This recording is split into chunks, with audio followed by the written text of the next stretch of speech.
Hello everyone, Jesse Webb, TradersPro. Markets are closed today, but we'll do just a quick update here looking at the week ahead. We have a mildly bullish market state in this bull market still. That hasn't changed. The overall momentum is approaching that upper range right here now, but we're just not there quite yet.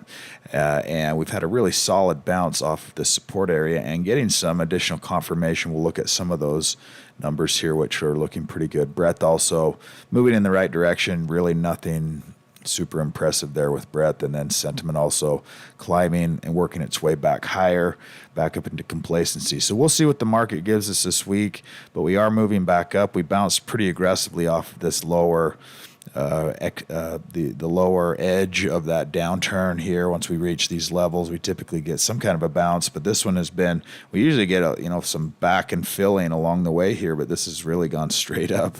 So a pretty aggressive move here. I think there's just a lot of pent up buying demand still. I think there's a lot of money that wants to come into the market. There's just still some uncertainty on interest rates. So maybe the bond market and the Fed are giving a little bit more clarity on that. Buy-sell ratio still a little bit negative, but you can see now we're approaching that level. We could see a little bit of pullback here. I wouldn't be surprised to retest some of these support areas on S&P 500, but our overall trend is starting to continue to be continuation or bullish from here. Let's pull in. There's a couple other things here on the indexes tab. You go to the Dow. This number has been changing. We've been watching that, where our buy-sell ratio is now 1.5, which has also moved. So we've seen quite a few stocks go from that sell to that hold back up to that buy range now in the overall Dow.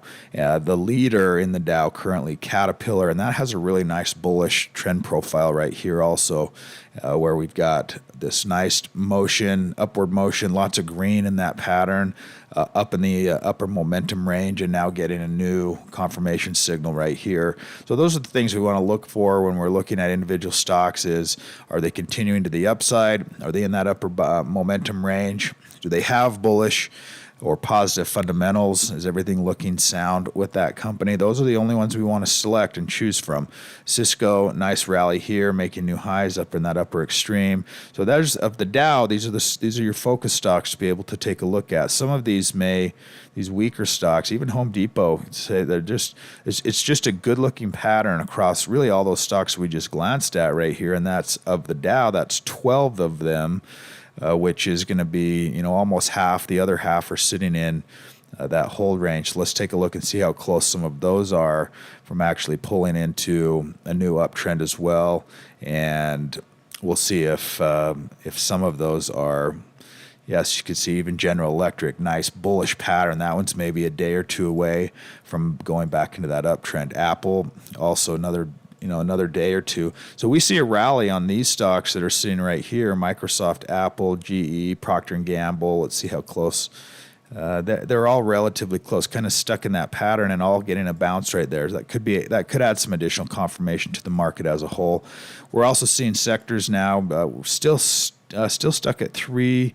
But some are entering that hold. Interesting that we've got consumer goods now in this sell down trend, and we've also got not that one, real estate, although that is not doing fantastic. Which one was I looking for? I was looking at utilities. So utilities also in that downtrend.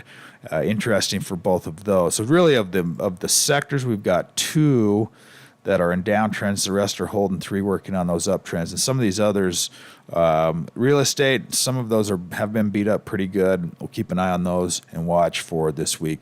Some stocks to look at for this week. Let's take a quick look at this new buy list. INOQ, interesting pattern here as it's entering back up into that buy zone. Had a decent retracement. Some red there on overall fundamentals, which may be a bit of a deterrent. DFH, a lot of these construction and building stocks are still continuing to do well. And this is a really nice looking chart pattern, and moving back up into that momentum zone. Confirmation buy, and you've also got some green on fundamentals. EPS 44. 8 on the annual EPS, sales up 22%. So again, those are pulling in. If you want to create your own custom scan custom screen to be able to only filter out those new buys that have those positive fundamentals. Remember, one of the things is to just create your custom scan. I've created one here that I call, well, I've got several, but let's say, for example, this 10-10-10. If I pull in that one and we look at the hold to buy even and see. So what this one is doing is this was saying, okay, I only want ROE, annual EPS, last quarter EPS, and sales that are 10 or higher. And then if I'm sorting through that new buy list, I don't have to worry that any of these stocks don't have at least some growth or some earnings. I could even check that PE box of 1. So then this becomes the stocks that I'm continuing to focus on. Let's look at some TEX. So TEX, you can see here we've got the buy profile. Everything is nice and green, fundamentals, sales in an uptrend. It just quickly allows me to sort through that group if I'm looking for some additional criteria that are outside of this basic new buys list. This is pulling anything in that has gone from a hold to a buy. I may not want that many. I may want to sort that and filter that just a little bit more, and that's one of the ways to be able to do that. So let's see, that was DFH. Let's look and see if there's any others. MHO, construction, homes. Also seeing, we're seeing just some nice move there in the construction sector. Dell Computer, interesting, huge run. I didn't look at the report to see what the story was on this, but massive volume, huge run up. Obviously, those gaps take us way up to extreme. We want a chance to pull those back, for the stock to pull back, but an interesting one to see Dell. Haven't seen that name in years. Another nice stock that looked pretty good in terms of possible breakout. So it's making a new high in terms of the time frame, our 6-month time frame, connecting that low, solid confirmation bar, kind of closing up above that, and it's about a 7% on that bar. So you could set a stop loss at the low of that bar or the low of the hold signal for EDU, or add that to that watch list and keep an eye on that. It's a nice, good solid move that we want to see at the right location, and some good ideas to look for and add to that watch list for the upcoming week. That'll do it for today's update. Everyone have a fantastic day today.